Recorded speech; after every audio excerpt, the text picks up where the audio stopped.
सपा सांसद जियाउर रहमान बर्क ने कहा, हमारे संवैधानिक हक को छीनकर हमें भीख नहीं चाहिए, हमें मोदी किट नहीं चाहिए।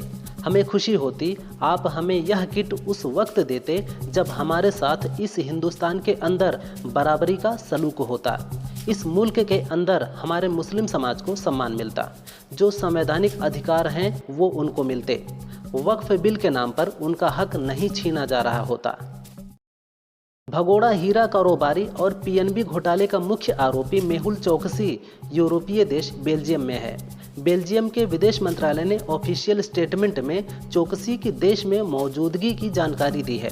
बेल्जियम सरकार ने कहा है कि हम मामले की अहमियत समझते हैं।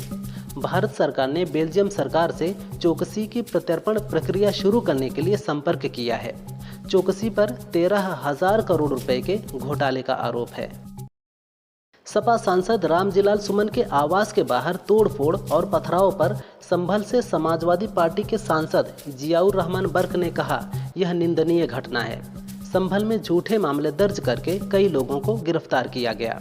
हम यह देखने के लिए इंतजार करेंगे कि आगरा में पुलिस पर हमला करने के लिए कितने लोगों के खिलाफ क्या कार्रवाई होती है।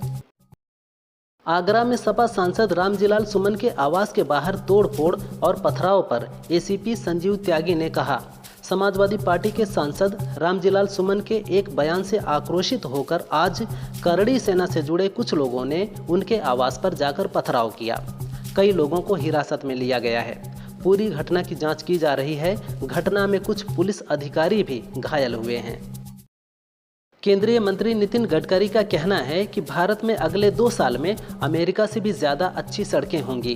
उन्होंने कहा, मुझे नहीं लगता कि सड़क क्षेत्र में कोई समस्या है। हर साल और अगले साल इतने महत्वपूर्ण परिवर्तन होंगे कि पहले मैं कहता था कि हमारा राजमार्ग सड़क नेटवर्क अमेरिका के बराबर होगा, लेकिन अब मैं कहता हूं कि 2 साल के अंदर हमारा राजमार्ग नेटवर्क अमेरिका से भी बेहतर होगा। लखनऊ विकास प्राधिकरण लंबे समय से रजिस्ट्री नहीं करवाने वालों के आवंटन को निरस्त करेगा।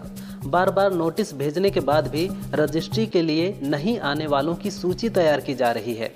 एलडीए वीसी प्रथमेश कुमार ने संबंधित अधिकारियों को 1 सप्ताह के अंदर आवंटन निरस्तीकरण का प्रस्ताव तैयार करने के आदेश दिए हैं। बीजेपी सांसद जगदम्बिका पाल ने राहुल गांधी के बयान को लेकर कहा, राहुल गांधी देश को गुमराह कर रहे हैं। इस सदन में कोई किसी को बोलने से नहीं रोक सकता। वे स्वयं सदन में नहीं बैठते हैं। वे किसी विधेयक और प्रस्ताव पर नहीं बोलते हैं। उन्हें संसदीय प्रणाली में कोई रुचि नहीं है। यहाँ अगर कांग्रेस के सदस्य बोल सकते हैं तो फिर वे क्यों नहीं बोल सकते। यूपी के ऊर्जा मंत्री अरविंद कुमार शर्मा के गृह जनपद मऊ में एक कार्यक्रम के दौरान अचानक बिजली कट गई। उस वक्त ऊर्जा मंत्री मंच पर भाषण दे रहे थे। बिजली कटने से कार्यक्रम स्थल में अंधेरा छा गया। अफसर इधर उधर दौड़ लगाते नजर आए। कुछ देर इंतजार के बाद जब लाइट नहीं आई तो मोबाइल की फ्लैश लाइट में मंत्री ने भाषण दिया।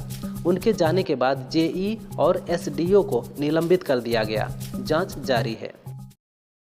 इंटरनेशनल बॉक्सर स्वीटी बूरा ने अपने कबड्डी प्लेयर पति दीपक हुड्डा पर सनसनीखेज दावा किया है। स्वीटी ने कहा, मेरे पति को लड़कों में इंटरेस्ट है।